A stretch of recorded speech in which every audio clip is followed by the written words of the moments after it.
Hello, welcome সবাইকে। আমি জানি অনেক দিন পরে ভিডিও আসছে আবার, কারণ তোমরা লাস্ট ভিডিওতেও দেখেছিলে আমার গলার অবস্থা খুব ভালো ছিল না। তার জন্য একটু দেরি হয়ে গেল ভিডিও আনতে। কিন্তু আজ থেকে আবার রেগুলার বেসিসে ভিডিও আসবে।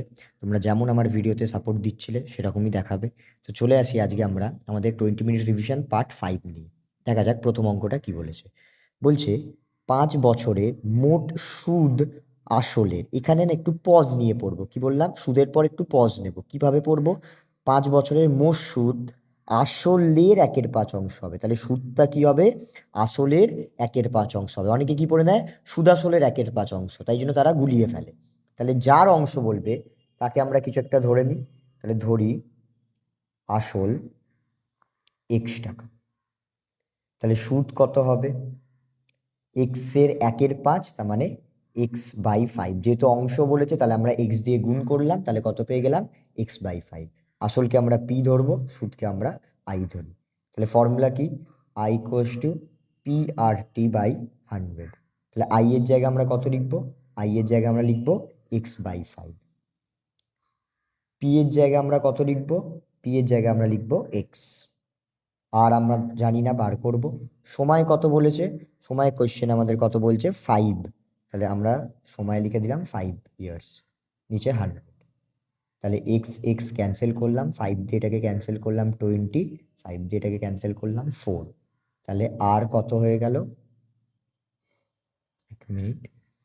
তাহলে আর আমরা কত পেয়ে গেলাম? r = 4। কি বললাম বোঝা গেল? কেউ এই লেখাটাকে সুদাসল পড়বে না, যে পড়বে তার কিন্তু ভুল হয়ে যাবে। ঠিক আছে, চলে আসি আমরা পরের অঙ্কে।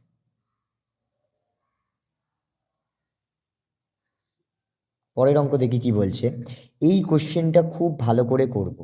এই কোশ্চেনটা খুব ভালো করে করবো। আচ্ছা, আগের অ্যান্সারটা আমি বলে দিই, 4%। এই কোশ্চেনটা কেন খুব ভালো করে করব? দেখি কোশ্চেনটায় কি বলছে। বলছে x² / x = 7। এই সমীকরণের বীজ বা বীজদ্বয় কি হবে? ঠিক আছে, বীজ বা বীজদ্বয় কি হবে? সবাই এই কোশ্চেনটাকে ভুল কি করবে? সবাই করবে x², এই এক্সটা ওদিকে মাল্টিপ্লাই করবে 7x। তাহলে ওটাকে প্লাস থেকে এদিকে আনবে মাইনাস, এক্স কমন নেবে। তাহলে এক্স এর কটা ভ্যালু বেরোবে? দুটো ভ্যালু বেরোবে, একটা হচ্ছে 0 আর একটা আমরা কি জানি, আর একটা বেরোবে 7। সবাই এই ভুলটা করে বসবে। আমি বারবার বলছি এই ভুলটা কিন্তু করব না। কথা হচ্ছে কেন এটা কেন ভুল? কারণ আমরা একটা জিনিস বুঝি, যদি এক্স এর মান এখানে আমার 0 বেরোয়, তাহলে 0/0 কি হয়? আনডিফাইন হয় বা অসংজ্ঞাত আমরা জানি। তাহলে যদি এক্স এর ভ্যালু 0 হয়, তাহলে এই সমীকরণটার কি হবে? কোনো সমাধান বেরোবে না। তাই জন্য আমরা কি করব? আমাদের যখন এরকম অঙ্ক দেবে, আমরা এক্স দিয়ে এটাকে ক্যান্সেল করব। তাহলে অ্যান্সার কত পাবো? x = 7। কি বললাম ভালো করে বুঝি। যদি আমাকে অঙ্কে এরকম দিত তাহলে এই অ্যাপ্রোচটা ঠিক ছিল, কিন্তু যেহেতু অঙ্ক আমাকে এরকম দিয়েছে, তাহলে কিন্তু আমি এটা করতে পারবো না। এটা করলে কি হয়ে যাবে? ভুল হয়ে যাবে। তখন আমাকে কি করতে হবে? তখন আমাকে এটা করতে হবে, মানে এখানে x ≠ 0। তাই জন্য এক্স এর ভ্যালু কখনো কি বেরোবে না? এক্স এর ভ্যালু এই যে 0 বেরিয়েছিল, এটা কিন্তু হবে না। কি বললাম বোঝা গেল? যদি আমাকে এরকম অঙ্কটা দিত তাহলে এক্স এর কটা ভ্যালু বেরোতো? দুখানা ভ্যালু বেরোতো। কিন্তু যদি আমাকে অঙ্কটা এরকম দেয় তাহলে আমার এক্স এর কটা ভ্যালু বেরোবে? একটাই ভ্যালু বেরোবে। কি বললাম বোঝা গেল? তাহলে আমি আরেকবার পরিষ্কার করে করে দিচ্ছি বোঝানোর জন্য। এই অঙ্কটা খুব ভালো করে দেখবো, 1 নম্বরের অঙ্ক খুব তাড়াতাড়ি ভুল হয়ে যেতে পারে। যে x²/x = 7, এখানে আমরা কি মনে রাখবো? যে x ≠ 0 হবে। তাহলে এক্স দিয়ে যদি এটাকে ক্যান্সেল করি, এক্স এর ভ্যালু কত বেরোবে? 7। তাহলে এর অ্যান্সার কত হয়ে যাবে? শুধু 7। ঠিক আছে, অনেকে ভুল করে এটাকে 0 আর 7 করে দেবে, সেটা কিন্তু হবে না। চলে আসি পরের অঙ্কে। পরের অঙ্ক কি বলছে? ও কেন্দ্রীয় বৃত্তে এবি ও এসি জ্যা দুটি পরস্পর লম্ব। আচ্ছা, তাহলে আমরা একটা আঁকি, একটা বৃত্ত আঁকলাম। ও কেন্দ্রীয় বৃত্তে এবি আর এসি পরস্পর লম্ব। 1 মিনিট।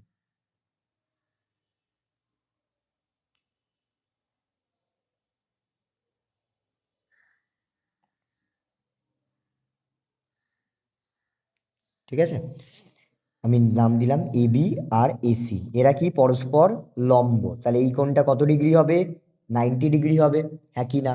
তাহলে ত্রিভুজ এবিসি সমকোণী ত্রিভুজ, কারণ একটি কোণ 90 ডিগ্রি।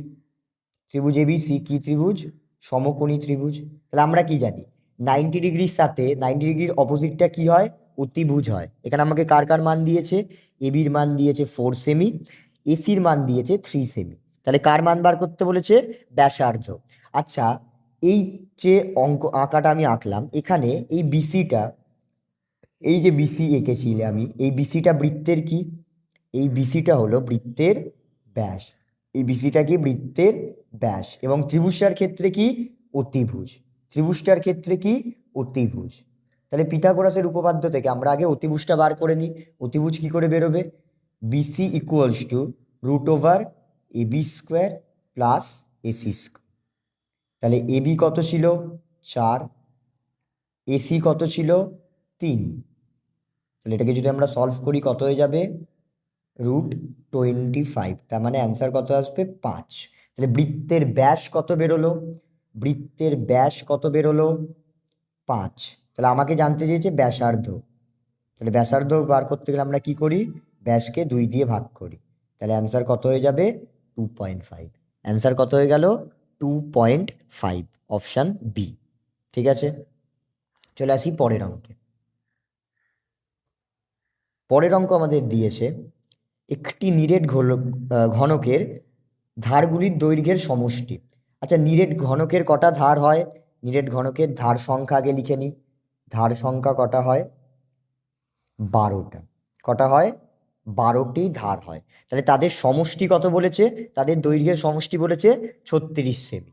তাহলে আমরা যদি বলি, ধরি একটি ধারের দৈর্ঘ্য, ঘনকের একটি ধারের দৈর্ঘ্য আমরা ধরলাম এ। তাহলে 12টি ধারের মানে 12a। 12টি ধারের সমষ্টি কত হবে? 12a। কারণ একটা যদি এ হয় তাহলে 12টি ধার কত হবে? 12 ইন্টু এ, 12a। তার সমষ্টি আমাকে কত বলেছে? 36 বলেছে। তাহলে 12a ইকুয়ালস টু 36। তাহলে এর মান কত পেয়ে যাব আমরা? এর মান আমরা পেয়ে যাব 3। তাহলে ঘনকটির কি বার করতে বলেছে কোশ্চেনে? ঘনকটির আয়তন। ঘনকের আয়তনের ফর্মুলা কি? ঘনকের আয়তনের ফর্মুলা হচ্ছে a কিউব। তাহলে এ কত পেয়েছিলাম আমরা? 3। তাহলে 3 এর কিউব করলে কত পেয়ে গেলাম আমরা? 27 সেমি কিউব বা ঘন সেমি। তাহলে অ্যান্সার কত হলো?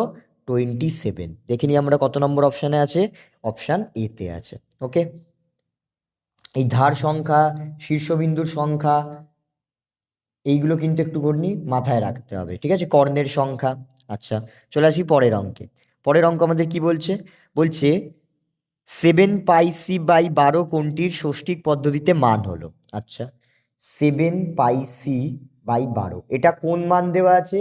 এটা রেডিয়ানের মান দেওয়া আছে। এটা কি মান দেওয়া আছে? রেডিয়ান। তার রেডিয়ান থেকে যখনই আমরা ষষ্ঠিক বার করতে বলেছে, আমাদের কি বার করতে বলেছে? ষষ্ঠিক বার করতে বলেছে। আমরা কি করব? আমরা জানি যে 180 degree equals to pi radian হয়। হ্যাঁ কি না? আমরা জানি যে 180 ডিগ্রি ইকুয়ালস টু কি হয়? পাই রেডিয়ান হয়। তাহলে এই পাই রেডিয়ানের জায়গায় আমরা কত বসিয়ে দেবো? 180 ডিগ্রি শুধু বসিয়ে দেবো। তাহলে এটা কিসে বেরিয়ে যাবে? ষষ্ঠিক মান বেরোবে। তাহলে আমরা যদি একটু ক্যান্সেল করি, তাহলে 15। তাহলে অ্যান্সার কত হয়ে যাবে? 105 ডিগ্রি। কি বললাম বোঝা গেল? যখনই আমরা রেডিয়ান থেকে ষষ্ঠীকে যাব, আমরা কি করব? পাই রেডিয়ানের জায়গায় কত বসিয়ে দেবো? 180 ডিগ্রি বসিয়ে দেবো, অঙ্ক আমাদের হয়ে যাবে। তাহলে দেখি আমরা কত অপশানে আছে। Option D. ওকে, চলে আসি পরের অঙ্কে। পরের অঙ্ক আমাদের মধ্যমা বার করতে বলেছে। তাহলে মধ্যমা বার করতে বললেই কিছু সংখ্যা দিয়ে দিয়েছে আমাদের, বলেছে এদের মধ্যমা কত। মধ্যমা বার করতে গেলে আগে কি করব? ছোট থেকে বড় আকারে সাজাবো। তাহলে সাজিয়ে নিই। 2 2 3,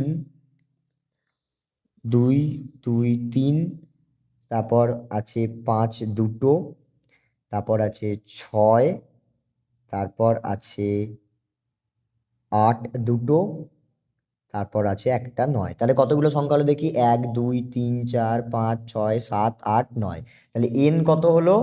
9। সেটা কি? অযুগ্ম। আমি দুটো পদ্ধতি দেখিয়ে দিচ্ছি। তাহলে মধ্যমা বার করার ফর্মুলা কি ছিল? মধ্যমা হচ্ছে n+1/2তম। তাহলে এন কত? 9। তার মানে 10/2। তার মানে কততম বার করতে হবে? 5তম। 5তম এখানে কত নম্বর? 1 2 3 4 5, তাহলে অ্যান্সার কত হয়ে গেল? 5। মধ্যমা কত বেরোলো? 5। ঠিক আছে, এবার এটাই যদি কেউ বলে আমি ডিরেক্টলি করতে চাইছি, অনেকে বলতে পারে আমি যদি একবারে করতে চাই তাহলে সে কি করবে? তাহলে সে দেখবে এইখানে সংখ্যাগুলোর মাঝখানে কি কোন সংখ্যাটা আছে। মাঝখানে মানে এই যে আমরা দেখতে পাচ্ছি এদিকেও 4টে সংখ্যা কাটা যাচ্ছে, এদিকেও 4টে সংখ্যা কাটা যাচ্ছে, তাহলে মাঝখানে কে বসে আছে? 5। তাহলে 5ই কি হবে? মধ্যমা হবে। কেউ যদি সময় কম থাকে সে এইভাবেও বার করতে পারে। কখন? যখন অযুগ্ম হবে। কখন? যখন অযুগ্ম হবে তখন এই প্রসেস ধরে বার করা যায়, আর এটা তো আমরা সবাই জানি এই প্রসেস ধরেও বার করা যাবে। ওকে, চলে আসি এবার আমরা শূন্যস্থানে। শূন্যস্থানের প্রথমটা কি বলেছে? বলছে এ 10,000 টাকা দিয়ে ব্যবসা শুরু করার 6 মাস পরে বি 20,000 টাকা দিয়ে ব্যবসা শুরু করলো। তাহলে এ কত টাকা দিয়ে ব্যবসা শুরু করেছে? 10,000 টাকা। তাহলে 10,000 টাকা কত মাস থাকবে ব্যবসায়? 12 মাস থাকবে। তাহলে কত হয়ে যাবে? 1,20,000 টাকা। বি 6 মাস পরে এসছে, কত টাকা নিয়ে এসছে? 20,000 টাকা। তাহলে তার কাছে আর কত সময় বেঁচে আছে? 6 মাস। কি করে? 12র মধ্যে 6 মাস চলে গেছে, তাহলে কত মাস থাকবে? আরো 6 মাস থাকবে। তাহলে বি এর মূলধন কত হয়ে গেল? 1,20,000। তাহলে দুজনের মূলধন যদি সেম হয়, তাহলে মূলধনের অনুপাত যদি আমি করে দেখাই, যেহেতু মূলধন সেম তাহলে এদের অনুপাত কি হবে? 1:1। তাহলে লাভ বা লভ্যাংশের অনুপাতও কত হবে? 1:1। তাহলে লভ্যাংশের পরিমাণ কি হবে? 1:1 মানে আমরা কি জানি? সমান। লভ্যাংশের পরিমাণ কি হবে? সমান হবে। ঠিক আছে, চলে আসি পরের অঙ্কে। কারণ আমরা জানি যে মূলধন আর সময় দিয়ে দিলে গুণ করে লভ্যাংশের অনুপাত বার করতে হয়। বলছে -√3 -√2, -√3 -2 এর অনুবন্ধীকরণী। আচ্ছা, অনুবন্ধীকরণী মানে কি ভালো করে দেখি। অনুবন্ধীকরণী খুব ভালো করে বুঝবো। অনুবন্ধীকরণী মানে হচ্ছে শুধুমাত্র মনে রাখবো রুটের সাইন চেঞ্জ হয়। কার সাইন চেঞ্জ করব? রুটের সাইন চেঞ্জ হয়। তাহলে এখানে আমার রুটের সাইন কি আছে? মাইনাস, তাহলে আমি কি করে দেবো? প্লাস। -2 যেমন আছে তেমন বসবে। আবার বলছি শুধুমাত্র কার সাইন চেঞ্জ হবে? রুটের সাইন চেঞ্জ হবে, অন্য সংখ্যাটার কিন্তু সাইন চেঞ্জ হবে না। অনেকে ভুল করে কি করে দেবে? রুটের সাইনও চেঞ্জ করে দেবে, 2 এর সাইনও চেঞ্জ করে দেবে, এটা কিন্তু ভুল হয়ে যাবে। তাহলে আমরা কি বললাম? করণী অনুবন্ধী করণী মানে কি? শুধুমাত্র রুটের সাইনটা আমরা চেঞ্জ করে দেবো। এখানে মাইনাস ছিল, এখানে কি হয়ে গেছে? প্লাস হয়ে গেছে। ওকে, চলে আসি পরের অঙ্কে। পরের অঙ্ক কি বলছে দেখি আমরা। পরের অঙ্ক আমাদের বলছে 7 সেমি ও 3 সেমি ব্যাসার্ধ বিশিষ্ট দুটি বৃত্ত পরস্পরকে বহিঃস্পর্শ করলে। আচ্ছা, এটা দেখে নি। যখনই আমাকে বলবে অঙ্কে বহিঃস্পর্শ, তখন আমরা কি করব? প্লাস করব। যদি কেন্দ্রদ্বয়ের মধ্যে দূরত্ব বলে তাহলে বহিঃস্পর্শ বললে কি করি? প্লাস করি। আর অন্তঃস্পর্শ বললে কি করব? মাইনাস করব। এটা মাথায় রাখবো। ঠিক আছে, যখনই আমাকে দুটো বৃত্ত বলে দেবে, বহিঃস্পর্শ বললে প্লাস করব, অন্তঃস্পর্শ বললে মাইনাস করব। একটা জিনিস দেখে নেব সে অঙ্কতে ব্যাসার্ধ দিয়েছে কিনা। ঠিক আছে, যদি অঙ্কতে ব্যাস দেয় তাহলে কি করব? আগে প্লাস করব, করে যা অ্যান্সার আমার বেরোবে সেটাকে 2 দিয়ে ভাগ করে দেবো। যদি আমাকে অঙ্কে ব্যাস বলে তাহলে যা অ্যান্সার বেরোবে সেটাকে কি করব? 2 দিয়ে ভাগ করব। যদি ব্যাসার্ধ বলে তাহলে আর ভাগ করতে হবে না। ওকে, তাহলে আমরা অঙ্কটায় দেখি। আমাদের ব্যাসার্ধ বলেছে, হ্যাঁ, এবং বহিঃস্পর্শ বলেছে। তাহলে এই দুটোকে মানে 7 আর 3কে আমরা কি করে দেবো? যোগ করে দেবো। তাহলে অ্যান্সার কত হয়ে যাবে? 10 সেমি। কেন্দ্রদ্বয়ের মধ্যে দূরত্ব কত হয়ে যাবে? 10 সেমি। ঠিক আছে, এবার যারা আঁকাটা এঁকে বুঝতে চাইছে তাদের জন্য আমি বলে দিচ্ছি। আমরা দুটো বৃত্ত আঁকলাম, একটা হচ্ছে 7 সেমি, একটা হচ্ছে 3 সেমি। আমি দুটো বৃত্ত আঁকলাম, ঠিক আছে। তাহলে এর ব্যাসার্ধ কত? 7, এর ব্যাসার্ধ কত? 3। তাহলে একটা কথা বলি, এইটুকু যদি 7 হয় আর এইটুকু যদি 3 হয় তাহলে এই পুরোটা কত হবে? 10 হবে। তাহলে কেউ যদি আঁকা এঁকে করতে চায় তাও করতে পারে, কেউ যদি এমনি করতে চায় তাও করতে পারে। তার জন্য এই ফর্মুলাটা মাথায় রাখতে হবে, তাহলে তার অঙ্ক কিন্তু হয়ে যাবে। ওকে, চলে আসি পরের অঙ্কে। শুধু ব্যাস না ব্যাসার্ধ সেটা শুধু দেখে নেবো, অঙ্ক বেশিক্ষণ লাগবে না, 10 সেকেন্ডে হয়ে যাবে। চলে আসি আমরা আমাদের পরের অঙ্কে। পরের অঙ্ক কি বলেছে দেখি।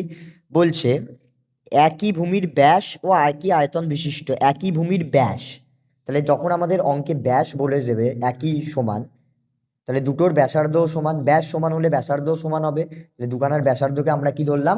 আর ধরলাম। আর চোঙের উচ্চতাকে আমরা ধরলাম h1, আর শঙ্কুর উচ্চতাকে আমরা ধরলাম h2। ওকে, তাহলে দুটোর কি বলেছে? আয়তন সমান বলে দিয়েছে আমাদের, একই আয়তন বিশিষ্ট। এই যে কোশ্চেনে বলেছে একই আয়তন বিশিষ্ট, তাহলে দুটোর আয়তন সমান। তাহলে আমরা লিখলাম পাই আর স্কোয়ার, চোঙের আয়তন লিখে নিলাম, ইকুয়ালস টু শঙ্কুর আয়তন লিখে নিলাম।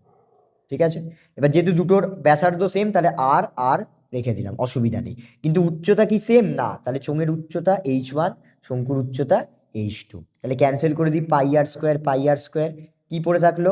h1 equals to h2/3।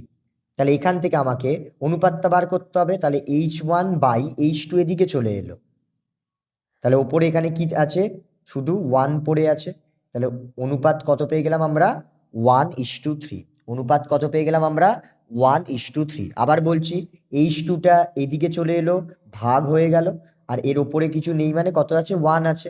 তাহলে উত্তর কত পেলাম? 1:3। তাহলে আমরা লিখে দিই এখানে, আর আগেরটা ছিল 10 সেমি, আর এটা ছিল √3 - 2। এবার চলে আসি পরের অঙ্কে। পরের অঙ্কটা আমি আগের ভিডিওতেও করিয়ে দিয়েছি, খুব একটা সোজা অঙ্ক। আমাদের কি বলেছে? যে কস square theta minus sine square থিটার একটা মান বলে দিয়েছে। আমরা আগেও বলেছিলাম cos4 θ মাইনাস sin4 θ মান বার করতে বলেছে। আমরা বলে দিয়েছিলাম যে এর মান যা হবে এর ভ্যালুও তাই হবে। ঠিক আছে, প্রমাণ করে দেখাই যে cos4 θ মাইনাস sin4 θ। তাহলে কি বলেছিলাম? প্রথমেই এইগুলোকে স্কোয়ারের আকারে ভাঙিয়ে নেব, মানে cos2 θ তার হোল স্কোয়ার, আর এটাকে আমরা কি লিখতে পারি? sin2 θ তার হোল স্কোয়ার। তাহলে a স্কোয়ার মাইনাস বি স্কোয়ারের ফর্মুলায় ভেঙে দিই। ফর্মুলা কি? a plus B, A minus B. তাহলে sine square theta plus cos square থিটার মান কত? 1। আর cos square theta minus sine square থিটার মান উপরে বলে দিয়েছে, কত বলেছে? 1/x। তাহলে এর ভ্যালু কত বেরোলো? 1/x। ঠিক আছে, তার মানে এর ভ্যালু যা এর ভ্যালুও তাই হবে। তাহলে অ্যান্সার আমরা লিখে দিই কত? 1/x। চলে আসি পরের অঙ্কে। পরের অঙ্ক দেখি কি বলেছে। পরের অঙ্ক বলছে আমাদের, রাশিবিজ্ঞান থেকে করেছে, x1 x2 x3 xn এই সংখ্যার গড় x বার হলে kx1। ওকে, তাহলে আমাদের আগে কি বলেছে একটু লিখে নিই। আমাদের বলছে x1 x2 এইভাবে একদম xn এই সংখ্যার গড় কি করে বার করব? সবকটাকে যোগ করে কত দিয়ে ভাগ করব? যতগুলো সংখ্যা আছে, সমান সমান এদের গড় কত বলেছে? x বার বলেছিল। তাহলে এখান থেকে আমরা লিখতে পারি x1 plus x2 plus xn এর ভ্যালু কত হবে? এই যে 9, nটা ওদিকে কি হয়ে যাবে? মাল্টিপ্লাই হয়ে যাবে, nটা ওদিকে কি হয়ে যাবে? গুণ হয়ে যাবে। তাহলে কত পেয়ে গেলাম আমরা? nx বার। তাহলে এটা মাথায় রাখবো, x1 plus x2 plus xn এর ভ্যালু কত পেয়ে গেলাম? nx বার। ওকে, এবার আমাদের যাদের গড় বার করতে বলেছে সেই গড়টা বার করি। আমাদের বলেছে kx1 প্লাস kx2 এইভাবে একদম kxn। তাহলে আমরা গড় বার করার সময় কি করি? নিচে যতগুলো সংখ্যা আছে ভাগ করলাম। তাহলে আমরা উপর থেকে কি কমন নিতে পারবো? কে কমন নিতে পারবো? কি পড়ে থাকবে? x1 plus x2 dot dot xn। তাহলে একটু লক্ষ্য করি, ওপরে এর ভ্যালু কত ছিল? এই যে x1 থেকে xn এর সমষ্টি কত ছিল? নিচেও তাই লেখা আছে, কত ছিল? nx বার। তাহলে এর জায়গায় আমরা কি লিখবো এখানে? nx বার, নিচে n। তাহলে n n ক্যান্সেল হলো, অ্যান্সার কত পেয়ে গেলাম? kx বার। অ্যান্সার কত পেয়ে গেলাম? kx বার। এই ধরনের অঙ্কগুলো কিন্তু মাধ্যমিকের জন্য খুবই গুরুত্বপূর্ণ, এবং সবাই ভালো করে এই ধরনের অঙ্কগুলো একটু প্র্যাকটিস করো। ঠিক আছে, তাহলে এর অ্যান্সার আমরা কত লিখলাম? kx বার। চলে আসি পরের অঙ্কে, সত্য মিথ্যায়। সত্য মিথ্যায় কি বলেছে দেখি। প্রথম অঙ্কটা আমাদের বলেছে প্রতি বছর r% মূল্য হ্রাস হলে n বছর পর কোনো মেশিনের মূল্য p টাকা হয়, n বছর পূর্বে মেশিনটির মূল্য কত ছিল? তাহলে যেটা জানতে চেয়েছে আমি আগে লিখে নিলাম। ধরি পূর্বে, n বছর পূর্বে,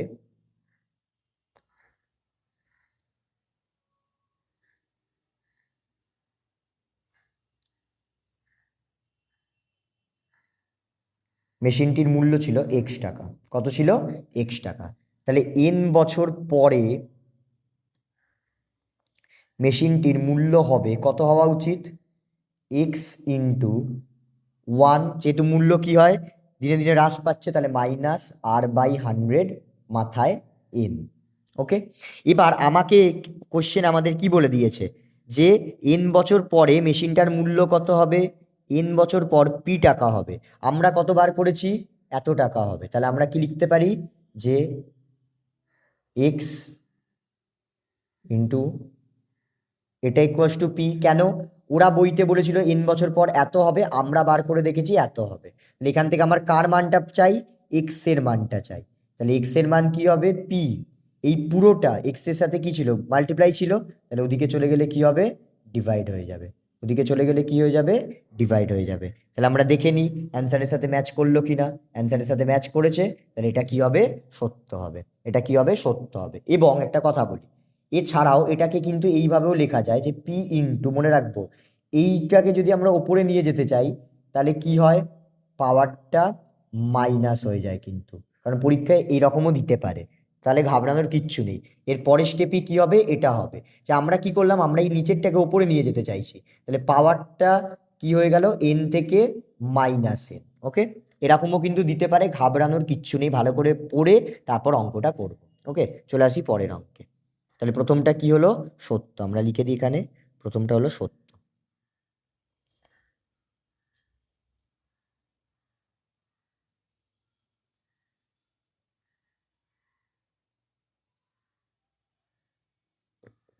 চলে আসি পরের অঙ্কে। পরের অঙ্ক কি বলছে দেখি। পরের অঙ্ক আমাকে বলছে A varies as B, B varies as C হলে এ ভ্যারিজাস সি স্কোয়ার হবে কিনা দেখাতে। ওকে, তাহলে এ ভ্যারিজাস বি আর এখানে লিখলাম বি ভ্যারিজাস সি। তাহলে আমরা এ ইকুয়ালস টু K1B ধরছি আর এখানে বি ইকুয়ালস টু K2C ধরছি। তাহলে এখানে এর ভ্যালু কত পেয়ে যাব? এই যে ভি এর এখানে যে ভ্যালুটা আছে সেটা এখানে চলে আসবে। তাহলে এর ভ্যালু হয়ে গেল K1 K2C। এর ভ্যালু কি হয়ে গেল? K1 K2C। এবার একটা জিনিস ভালো করে বুঝি, এই যে K1 আর K2 এটাও তো ধ্রুবক। তাহলে এ ইকুয়ালস টু, এর জায়গায় আমরা একটা নতুন ধ্রুবক ধরে নিলাম এম। ঠিক আছে, তাহলে এ ইকুয়ালস টু MC। তাহলে ইকুয়ালস টু ধ্রুবকের জায়গায় আমরা কি বলেছিলাম? ভ্যারিজাস সাইন হয়ে যায়। তাহলে কি হলো? A varies as C not equals to A varies as C square. A varies as C square হবে না, কি হবে? এ ভ্যারিজাস সি হবে। ঠিক আছে, একদম ইজি একটা অঙ্ক। তাহলে এটা কি হবে? এটা হয়ে যাবে ফলস বা মিথ্যা। চলে আসি পরের অঙ্কে। পরের অঙ্ক কি বলছে দেখি। পরের অঙ্ক আমাদের বলছে অর্ধবৃত্তাংশস্থ অপেক্ষা ক্ষুদ্রতর বৃত্তাংশস্থ কোণ কি হবে? একটা কথা বুঝি, এই অঙ্ক না অনেক জায়গায় দেবে এবং এই অঙ্কটা খুব ভালো করে বুঝবে সব সময়, যে আমাকে যখনই বলবে অর্ধবৃত্তাংশস্থ অপেক্ষা ক্ষুদ্রতর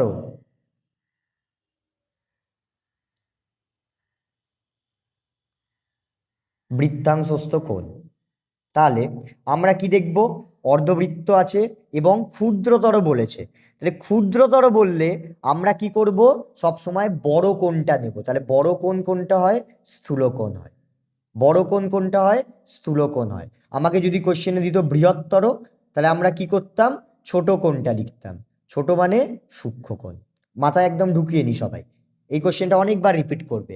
আমাকে যদি জিজ্ঞাসা করে ক্ষুদ্রতর, আমি কি লিখবো? বড় কোণটা। আমাকে যদি জিজ্ঞাসা করে বৃহত্তর, আমি কি লিখবো? ছোট কোণটা। তার মানে ছোট জিজ্ঞাসা করলে বড় কোণটা হবে, বড় জিজ্ঞাসা করলে ছোট কোণটা হবে। ঠিক আছে, এইটা একদম মাথার মধ্যে বসিয়ে রাখবো। যারা বুঝতে পারবে না তারা এইটুকু মনে রাখলে একে এক কিন্তু পেয়ে আসবে। ওকে, চলে আসি পরের অঙ্ক।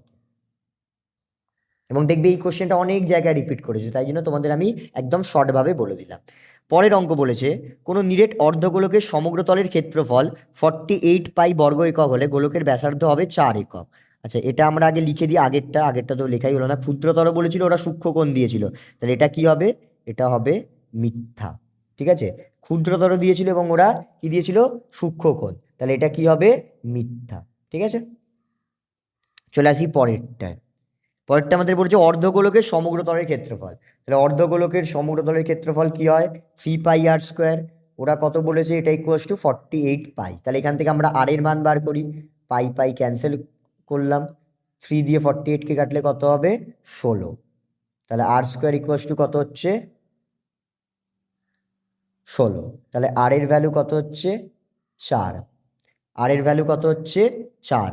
ওরা আমাকে বলেছে ব্যাসার্ধ কত হবে 4, তাহলে এটা কি হয়ে যাবে সত্য, এটা কি হয়ে যাবে সত্য।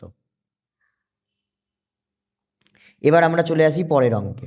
পরের অঙ্কটা আমি আগের পেজেও মনে হয় করিয়ে দিয়েছিলাম, তাও বলে দিচ্ছি একবার, যে sine 30 degree plus sine 60 degree, এর মান কি সাইন 90 থেকে বড় হবে কি ছোট হবে? তাহলে সাইন 30-র মান আমরা কত জানি হাফ, সাইন 60-র মান কত জানি √3/2।